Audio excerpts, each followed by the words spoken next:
ఏలూరు జిల్లాలోని పెదపాడు మండలం తాళమూడి గ్రామంలో దళితుల భూమిని ఆక్రమించుకుని వారిపై దౌర్జన్యానికి పాల్పడిన భూస్వామిపై మాలసేన వ్యవస్థాపక అధ్యక్షులు ఎరికపాటి విజయ్, జై భీమ్ ఆర్మీ వ్యవస్థాపక అధ్యక్షులు గొల్ల నరేష్ బాబు ఆగ్రహం వ్యక్తం చేశారు. పెదపాడు మండలం తాళమూడి గ్రామంలోని సర్వే నంబరు 20/2లో ఏలూరు పట్టణంలోని విద్యానగర్కు చెందిన పోలిమెట్ల దేవకాంతారావు, అతని సోదరుడు కరుణాకర్లకు చెందిన 39 సెంట్ల భూమిని సదరు రైతు ఆక్రమించుకున్నట్లు దళిత సంఘాల నాయకులు ఆరోపించారు. సదరు భూ ఆక్రమణ విషయమై గత నెలలో ఏలూరు జిల్లా కలెక్టర్, ఆర్డీఓ, పోలీసు ఉన్నతాధికారులకు సైతం ఫిర్యాదు చేయడం జరిగిందని బాధితులు తెలిపారు.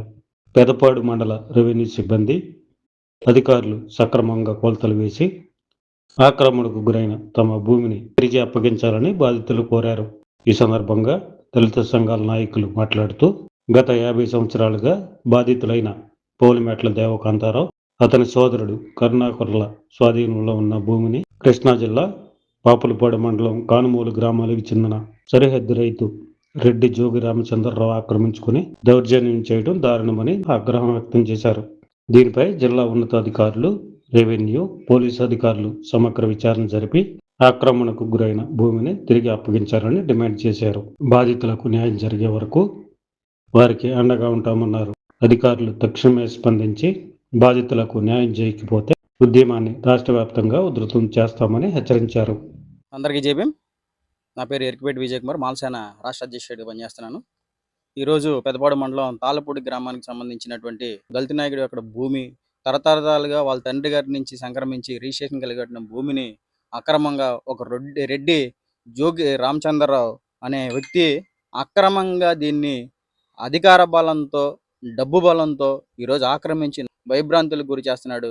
ఒక ఎస్సీకి సంబంధించిన వ్యక్తి భూమి ఈరోజు ఇలా ఆక్రమణకు గురయ్యి అధికారులు కూడా దీన్ని ఒత్తాసు పలుకుతూ అసలైన లింకుల నుంచి కొలవకుండా వాళ్ళు మా యొక్క ఆలోచన ఏంటంటే, వాళ్ళ దగ్గర ధనవాసో లేకపోతే అధికార బలంతోనే వాళ్ళకి తొత్తులుగా పనిచేస్తూ అసలైన భూమిని కొలవకుండా అధికార బలంతో ఇక ఒక ఎస్సీ అనే వ్యక్తి ఏం చేస్తాడు అని చెప్పేసి వాళ్ళ యొక్క బలహీనతను, వాళ్ళ కుల బలహీనతను ఈరోజు ఆసరాగా తీసుకుని ఈ భూమిని అక్రమంగా కొలిసి భయభ్రాంతులు గురి చేస్తున్నారు. దీన్ని మేము తీవ్రంగా మాల సంఘాల తరఫున తీవ్రంగా ఖండిస్తున్నాం. ఏదైతే ఇక్కడికి వచ్చిన మండల సర్వేస్ కానీ జిల్లా సర్వేర్ గారు ఉన్నారో, ఎక్కడి నుంచి దీన్ని లింకుల ద్వారా కొలవాలో అక్కడి నుంచి కొలవాలి కాకుండా అక్రమంగా ఆల్రెడీ ఎవరైతే ఏదో రెడ్డి రోగి రామచంద్ర ఉన్నాడో ఆయనకి సంబంధించిన భూములు ఎక్కువ భూమి ఉన్నా సరే ఆ భూమిని చూపించకుండా అక్రమంగా వేరే సర్వే నెంబర్లో అక్రమంగా చొరబడి దీన్ని కొలవడం అనేది చాలా దుర్మార్గం. మరి ఇక్కడ రెవెన్యూ అధికారులు ఏం చేస్తున్నారు, లేకపోతే ఇక్కడ ఉన్న మండల సర్వేర్ కానీ ఎంఆర్ఓ కానీ దీనికి ఉన్న రెవెన్యూ సిబ్బంది ఏం చేస్తున్నారు అంటే ఇలా అక్రమంగా కొలిసి ఒక ఎస్సీలను అన్యాయం చేస్తారా అని చెప్పేసి నేను అడుగుతున్నా. దీని మీద మేము తీవ్రంగా ఖండిస్తున్నాం. జిల్లా కలెక్టర్ గారు, ఆర్డీఓ గారు దీని మీద స్పందించి మా వాళ్ళు ఏదో కష్టపడి ఉండి లేక ఏదో తరతరాలు వస్తున్న భూముల్ని ఉద్యోగాలు లేక సాగు చేసుకుంటా ఉంటే ఇలా అక్రమంగా రేట్లు పెరిగినాయి అని చెప్పేసి బైపాసుల పక్కన ఇలా అన్యాయంగా చేసుకుని ఎంతవరకు కలెక్టర్ గారు నేను ఆర్డీఓ గారిని ప్రశ్నిస్తున్నా. అయ్యా, మీ దృష్టిలో తెచ్చేది ఏంటంటే, దీన్ని సక్రమంగా ఎవరైతే మండల సర్వేర్ వచ్చి కొలిసాడో ఆ మండల సర్వేర్ని సక్రమంగా ఇక్కడ ఉన్న టైంలో కొలవాలి.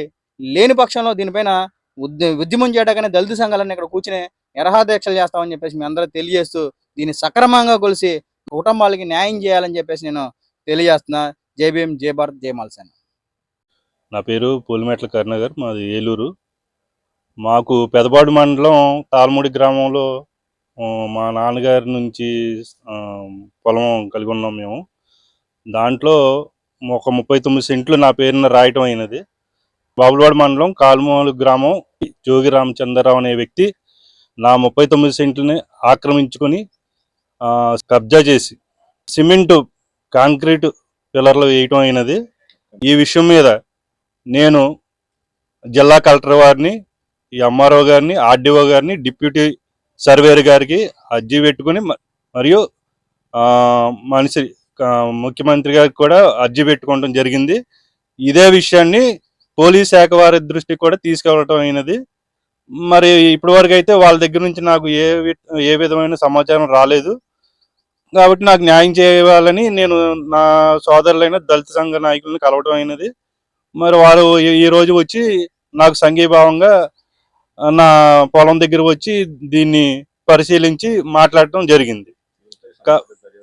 కాబట్టి దీని మీద సమగ్ర విచారణ జరిపించి పై అధికారులందరూ నాకు న్యాయం జరిగించాలని కోరుతూ, అలాగే నాకు రెడ్డి జోగి రామచంద్రరావు నుంచి ప్రాణహాని ఆస్తి నష్టం కూడా జరిగే ఇది ఉంది. నాకు నా కుటుంబానికి కూడా ప్రాణహాని ఉంది. కాబట్టి నాకు అతని నుంచి ప్రాణ రక్షణ కల్పించాలని కోరుతూ ప్రార్థించుతున్నాను.